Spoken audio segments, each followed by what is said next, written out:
दोस्तों हम बात कर लेते हैं आज थायराइड ग्लैंड के बारे में। थायराइड ग्लैंड से जो हार्मोन निकलते हैं थायरॉक्सिन और ट्राईआइडोथैरोनिन। दोस्तों जो कैरेक्टरिस्टिक होती है इनकी दोनों की विशेषता होती है कि इनमें हाई कॉन्सेंट्रेशन ऑफ आयोडीन की पाई जाती है और ये दोनों डेरिवेटिव होते हैं टायरोसिन के। दोस्तों जो हमारे सर्कुलेटरी प्लाज्मा होता है उसमें जो आयोडाइड होता है वो वहाँ से रिमूव हो जाता है और कॉन्सेंट्रेट होता रहता है धीरे धीरे थायराइड ग्लैंड में। उसके बाद जो थायराइड ग्लैंड में हमारा आयोडाइड आ गया है वो धीरे धीरे ऑक्सीडाइज होता रहता है पर ऑक्सीडाइज एंजाइम की प्रेजेंस में एलिमेंटल आयोडीन में। जो एलिमेंटल आयोडीन बन जाता है उसके बाद वो हमारे टायरोसिन के साथ कंबाइन करके तो मोनो आइडो टायरोसिन बना लेते हैं MIT। उसके बाद जो मोनो आइडो टायरोसिन है उसके दो मोलिक्यूल आपस में कंबाइन करके डाई आइडो टायरोसिन DIT और उसके बाद डाई आइडोटायरोसिन और मोनो आइडोटायरोसिन के आपस में कंबाइन करके वो मॉलिक्यूल ट्राई आइडोटायरोसिन। इसी प्रकार DIT के 2 मॉलिक्यूल्स आपस में कंबाइन करके टेट्रा आइडोटायरोसिन बना लेते हैं जिसको हम T4 बोलते हैं। तो इस प्रकार से T3 और T4 हमारा जो थायराइड ग्लैंड है उसको बनाती है। दोस्तों इनके अलावा एक TSH होता है जो इनकी प्रोडक्शन को स्टिमुलेट करता है। जो जो हमारा फीडबैक मैकेनिज्म है तो उसके थ्रू जो आयोडीन से जो हमारे हार्मोन जो बने हैं T3 और T4 उनकी अमाउंट कितनी निकलनी है कितनी नहीं निकलनी है तो उसको रेगुलेट करता है TSH means thyroid stimulating hormone. ये हार्मोन हमारा जो पिट्यूटरी ग्लैंड होता है वहाँ से रिलीज होता है anterior lobe of pituitary gland. तो जब जो हमारा T3 और T4 का लेवल ज़्यादा हो जाता है तो एक फीडबैक मैकेनिज्म के थ्रू वो TSH जो होता है रिलीज होता है तो वो रेगुलेट करता है इनकी प्रोडक्शन को। जो T3 T4 जो हमारी थायराइड ग्लैंड ने बना लिए हैं वो थायराइड ग्लैंड में स्टोर हो जाते हैं एज ए थायरोग्लोबुलिन। थायरोग्लोबुलिन जो स्टोर हो गया है तो वहाँ पे TSH अपना एक्शन शो करता है और वहाँ से रिलीज हो जाते हैं ब्लड में। उसके बाद जो लगभग हम देखते हैं 80 माइक्रोग्राम जो थायराइड हार्मोन है वो पर डे रिलीज हो जाते हैं। दोस्तों ये थायराइड जो हार्मोन है वो ब्लड में प्रोटीन के साथ बाउंड कर जाते हैं जिसको प्रोटीन बाउंड जो आयोडाइड हम कह सकते हैं in the form of thyroxine hormone and triiodothyronine. अगर हमारे ब्लड प्लाज्मा में इनकी लेवल बढ़ गया इसका मतलब PBI इंडिकेट करता है कि थायराइड हार्मोन या थायराइड फंक्शन हमारा इंक्रीज हो गया बॉडी में।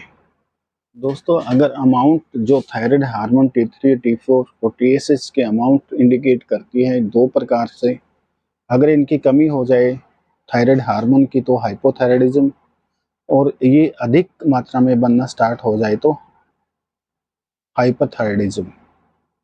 दोस्तों हाइपोथायराइडिज्म और हाइपरथायराइडिज्म हम लैब टेस्ट मैनुअल के द्वारा भी हम देख सकते हैं। तो उसमें जो हमारी जो हाइपोथायराइडिज्म है उसमें जो T3 है और T4 है उनका जो वैल्यू आती है नॉर्मल से काफ़ी कम आती है और जो TSH की वैल्यू है इसका मतलब क्या है अगर थायराइड हार्मोन की कमी है तो वहाँ पे फीडबैक मैकेनिज्म के द्वारा पिट्यूटरी ग्लैंड से क्या होएगा जो TSH वो ज़्यादा से ज़्यादा निकलेगा। वो क्या कोशिश करेगा कि वो जो कमी आ गई है थायराइड हार्मोन की तो TSH thyroid stimulating hormone pituitary gland से रिलीज होगा कि उस कमी की भरपाई की जा सके।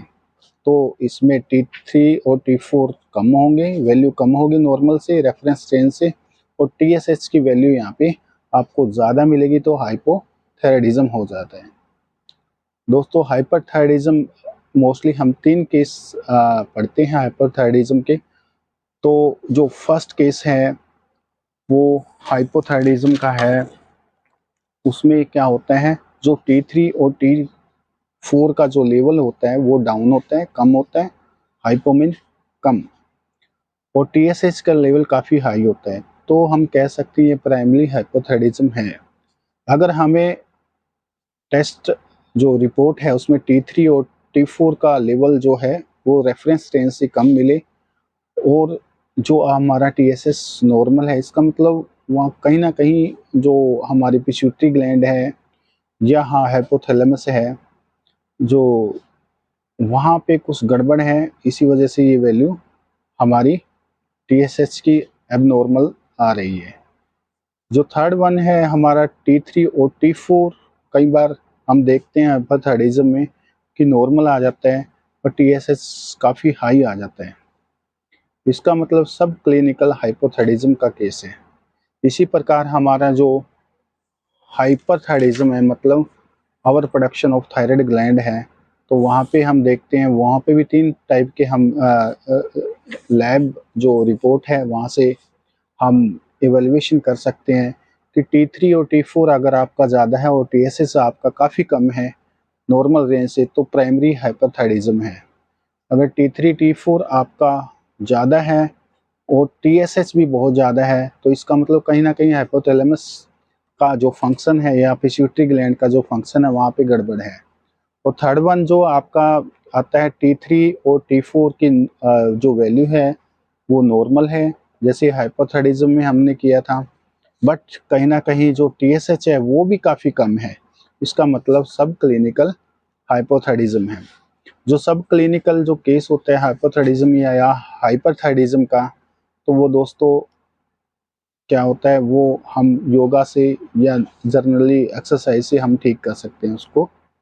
बाकी जो सिम्टम आते हैं मोस्टली हाइपरथायराइडिज्म के, hyperthyroidism over production of thyroid hormone thyroxine T3 T4 हम कह सकते हैं बॉडी में, तो उससे क्या होगा, हमने बोला उपापचय बढ़ा देता है। उपापचय मतलब मेटाबॉलिज्म बढ़ जाता है।